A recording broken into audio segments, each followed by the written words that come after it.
कि दूर दूर उनके मुख से निवाले कर दो, मखमली पांवों में छाले कर दो, और जितने भी बलात्कारी हैं मेरे देश में उन सबको हैदराबाद पुलिस के हवाले कर दो।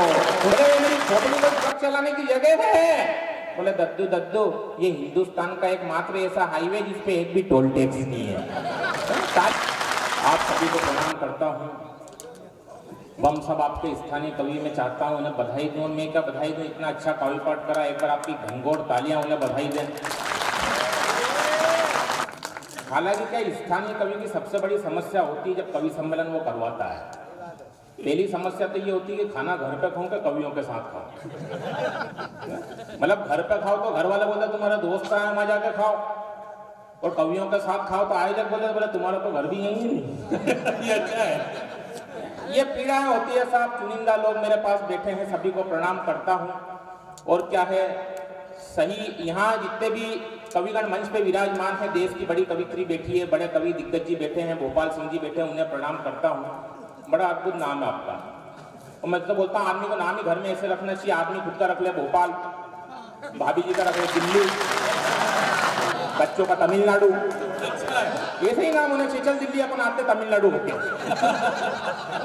ये आनंद की बात है साहब। देखो अपन तो जितनी देर आपके बीच में खड़ा रहूंगा, मैं ज्यादा सीधी सी बात कहूँ, आप मेरे को ऐसा देख रहे हो जैसे थोड़ी देर बाद मैं आपको तनख्वाह बांटने वाला हूँ। कहीं से कहीं तक लोड नहीं लेना है। आप बिल्कुल मेरे चेहरे पर मत जाना साहब। मैं कोई ज्ञान की बात नहीं करूंगा, क्योंकि हमारे देश में ज्ञान की स्थिति सबसे ज्यादा खराब है। मतलब मंच पर खड़ा होकर ज्ञान की बात करो तो भोपाल सिंह जी पुलिस बाबा समझ के जेल में डाल दे। और बाबा हम भी एक दूसरे को फॉलो कर रहे हैं हमारे देश में। पहले एक और दुनिया का सबसे आसान काम होता है बाबा बनना। मतलब आपको कुछ नहीं करना है, आप 20 दिन मंजन मत करो, 40 दिन दाढ़ी कटिंग मत बनाओ, 2 महीने में बाबा रेडी। और बाबाओं की स्थिति ये है साहब, जब मैं छोटा था वो मस्ती करता था, मेरे पिताजी बाजार से आते थे, कहते मस्ती मत कर बाबा पकड़ के ले जाएगा। मम्मी डांटती मस्ती मत कर बाबा पकड़ के ले जाएगा। और बड़ा हुआ तो मालूम पड़ा कि बाबा को ही पकड़ के ले रहा है। ये हालत है साहब। लेकिन एक टिप्पणी इस मंच पे, पावन पुनीत मंच पे कर देना चाहता हूं। अगर बात आप तक पहुंच जाए तो आपकी तालियां मुझे बताएगी कि मुझे कितनी देर काव्य पाठ करना है। मैं कहना चाहता हूं कि अगर हमें बेटा यही बैठ जाए, इतनी भीड़ में तेरे पापा नहीं मिलेंगे। पिछली बार मेरे पापा को लेकर आया था, वो खुद 3 दिन में मिले। साहब निवेदन कर देना चाहता हूं कि अगर हमें अनुसरण करना है तो हम संतों का अनुसरण करें, ना कि इन बाबाओं का अनुसरण करें। और हमारे देश में अगर कोई सबसे बड़ा संत हुआ है तो उस संत के नाम पे आपके तालियों की गड़गड़ाहट मंच तक पहुंचे। हमारे देश में कोई सबसे बड़ा संत हुआ जिसने हिंदुस्तान की हिंदुत्व की सनातन धर्म की पताका को पूरे विश्व में फहराया है, तो उस संत का नाम था साहब स्वामी विवेकानंद। लेकिन स्थितियां क्या हो गई, 4 पंक्ति पढ़ना चाहता, मुझे एक घटना याद आती है। मंच से हम आसाराम बापू का नाम लेते तो आपके चेहरे पे मुस्कुराहट आ जाती, ठाक आ जाता, लेकिन ये हमारी संस्कृति नहीं है साहब। संत क्या होते हैं, घटना आप तक पहुंचाता हूं। एक बार स्वामी जी शिकागो यात्रा पे थे, उनके साथ में विश्व की सबसे सुंदर महिला थी। उस महिला ने स्वामी जी से कहा कि स्वामी जी मैं आपसे विवाह करना चाहती हूँ। स्वामी जी ने कहा कि देवी ऐसा करने से क्या होगा। उस महिला का जवाब था कि स्वामी जी कल्पना कीजिए, ऐसा करने से मुझे जो पुत्र प्राप्त होगा वो आपकी तरह सुंदर, आपकी तरह बलशाली, आपकी तरह ज्ञानी होगा। उस वक्त मेरे देश के संतों ने कहा कि तुम्हें मेरे जैसा पुत्र चाहिए। उस महिला ने कहा जी हाँ स्वामी जी। साहब उस वक्त मेरे देश के संतों का जवाब था कि ठीक है देवी, आज से तुम मुझे ही अपना पुत्र समझ ले। ये हमारे देश के संत होते हैं साहब। तालियां अभी भी कमजोर है, क्योंकि मैं स्वर्गीय लाड सिंह जी की जमीन पर खड़ा हूं। उनका पुत्र भाई मेरा बहुत अच्छा मित्र ऋतुराज गुर्जर सामने बैठकर मुझे सुन रहा है। और ये वो मंच है, स्वर्गीय लाड सिंह जी मंच पर कहा करते थे कि हंसना हंसाना कविता का एक भाग जरूर है, लेकिन उसका उद्देश्य बिल्कुल नहीं है। लेकिन साहब मंचों का जो स्तर गिरा है, 4 पंक्ति पढ़ता हूं मैं। स्थितियां क्या बन गई है कि वो पागल गीत के मुखड़े दीवाने छंद बन बैठे। हमारे बीच में हमें दादा ओमपाल सिंह लीडर जी तक पहुंचना है। जब ये अंदर घुसे तो अंधेरा था, हमें समझे कि हाथी वाला बाबा आए हैं। बाद में मालूम पड़ा गया तो हमारे लीडर साहब, और सच बताऊं साहब कुलदीप रंगीला ने पहला मंच पढ़ा था तो दादा के सानिध्य में पढ़ा था। ये सच्चाई बात है विनीत भैया जी। और एक बात कहूं, दादा ओमपाल सिंह लीडर जी वो इंसान है जिन्होंने कुलदीप को बताया कि कविता कैसे लिखी जाती है, कविता में छंद किस प्रकार होते हैं, कविता में अलंकार किस प्रकार होते हैं। और सच बताऊं आदरणीय निडर साहब वो कवि हैं जिसने कुलदीप को कविता लिखने का सलीका सिखाया। निडर जी वो इंसान है जिनने कुलदीप को कविता पढ़ने का तरीका सिखाया। और आज कश्मीर से लेकर कन्याकुमारी तक ये कुलदीप रंगीला जो कुछ भी है साहब, वो सिर्फ खुद की बदौलत है। नहीं, ये भ्रम दूर करना जरूरी है साहब। आदमी सोचते थे तो जो कुछ मेरा कारण है, ऐसी बात नहीं है साहब। मैंने क्या कहा, जितनी भी देर आपके बीच में ये कभी लोग मेरे को प्रेम से बोलते हैं कुलदीप रंगीला, इनने मेरा नाम रख दिया रंगीला, जैसे इनका रख दिया बम। अब मेरे को बोलते हैं रंगीला, पर मेरी पीड़ा ये है कि नाम रंगीला पर ऊपर वाला रंग देना ही भूल गया। करने की जरूरत नहीं है।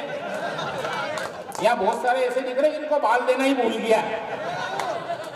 नहीं, हालांकि मैं क्या है गंजों का बहुत सम्मान करता हूँ, और इसलिए करता हूँ साहब कि जो गंजे होते हैं ना, वो देखो इस मंच पे जो बैठे हैं किसी भी जीवित या मृत व्यक्ति से मेरी कविता का कोई संबंध नहीं है, लेकिन फिर भी किसी के निजी जीवन से मेल खाई तो उसकी लेखक की कोई जिम्मेदारी भी नहीं है। तो साहब ये जो गंजे होते हैं दो प्रकार के होते हैं दादा। एक होते हैं पूर्णगंज, जिनका पूरा मैदानी साफ होता है, बिना पत्रे का मकान। दूसरे होते हैं अर्धगंज, जिनका बीच का मैदान साफ, दोनों तरफ थोड़े थोड़े बाल। इनको देखो तो ऐसा लगता है जैसा खाली बस में दोनों तरफ सवारियां लटक के जा रही हो, वो भी विदाउट टिकट। नहीं, ऊपर से इनके बड़े बड़े कान ऐसे लगते हैं जैसे कोई साइकिल पे दो दूध की टंकियां लटका के ले जा रहा हो। ये गंजों का आनंद है साहब। मेरे घर के पड़ोस में एक चंपालाल जी रहते हैं, उनकी खोपड़ी पे एक भी बाल नहीं। हम उनको प्रेम से इकबाल बोलते हैं। अब उनका 8 साल का पोता उनकी खोपड़ी पे ट्रक चला रहा,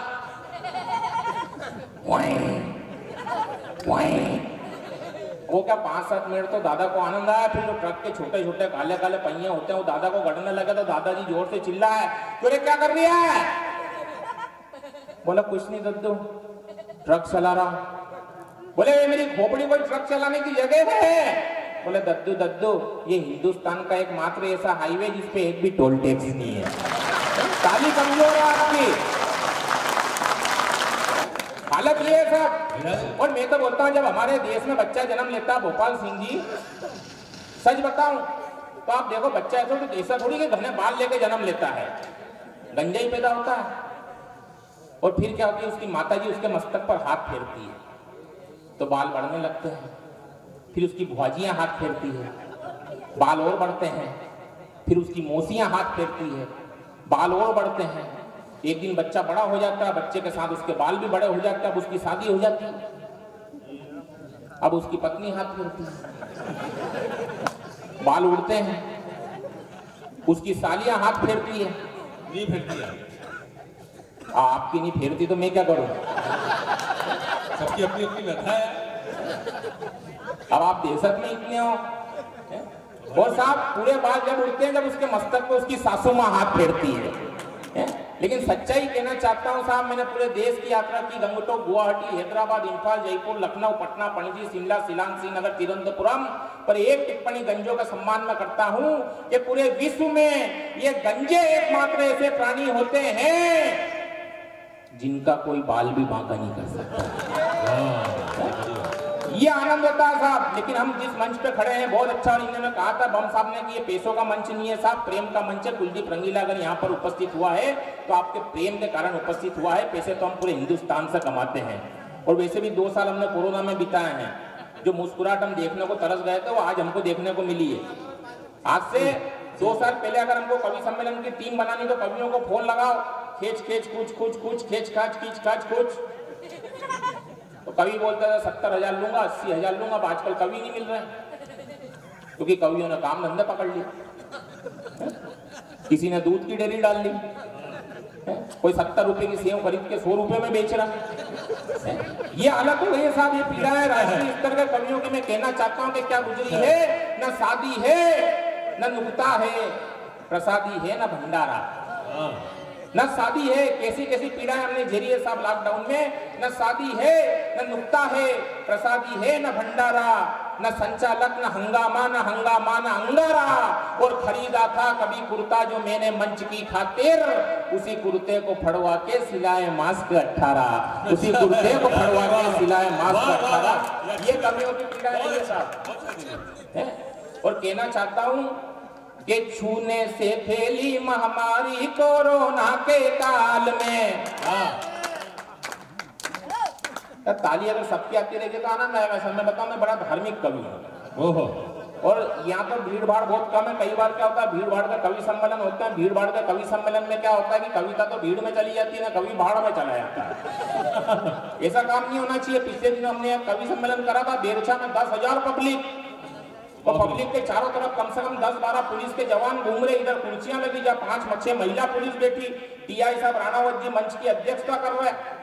मैंने राणावत जी से पूछ लिया, मैंने कहा एक बात बताओ, ये पब्लिक के चारों तरफ 10-20 पुलिस के जवान किस लिए है? बोला पब्लिक नहीं भाग जाए पकड़ने के लिए। मैंने कहा अच्छी बात है।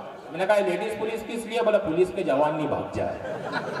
ये आनंद साहब हम मालवा के लोग कहीं से भी निकाल लेते हैं। और एक बात कहना चाहता हूँ, इसलिए कहना चाहता हूँ कि 4 पंक्ति तो पुलिस के लिए, क्योंकि जो प्रशासन है साहब, अगर हम उनको उनकी जिम्मेदारी पूर्ण रूप से दे दें तो 4 पंक्ति आप तक पहुंचाता हूं कि दूर उनके मुख से निवाले कर दो। दूर दादा ओ भैया, सही मुद्रा में कविता सुनो। हाँ, निवेदन आपके लिए हम आए हैं। नहीं, सही मुद्रा में कि दूर दूर उनके मुख से निवाले कर दो, मखमली पांवों में छाले कर दो, और जितने भी बलात्कारी हैं मेरे देश में उन सबको हैदराबाद पुलिस के हवाले कर दो। उन सबको हैदराबाद पुलिस के हवाले कर दो। साहब